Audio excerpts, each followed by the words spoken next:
はい、さんこんにちは。竹寺4代目です。さてですね、先日お客様から修理のために戻ってきた手つきのカゴがあったんですが、覚えていらっしゃいますでしょうか。じゃあこちらですね、これあんなに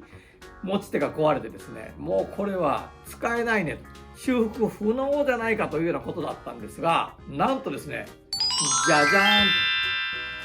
綺麗にね、修理が出来上がってきました。で、その時にもしかしてちらっと言ったのかなと思うんですが、この同じ素材の竹がないので、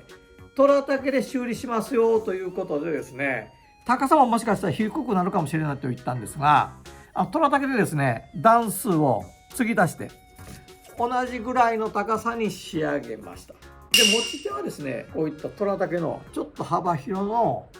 竹の持ち手に変えさせてもらいましたよ。持ち手と本体とのジョイント部分は1箇所2箇所としっかりと竹線で留めて、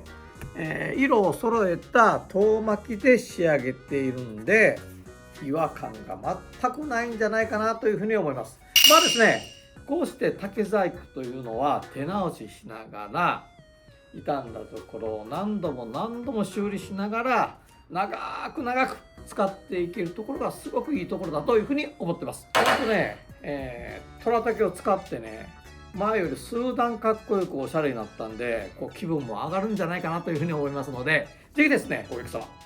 末永くご愛用いただきたいなというふうに思っています。ノーバンク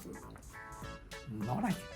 最後まで動画をご覧いただいてありがとうございます。グッドボタン、チャンネル登録よろしくお願いいたします。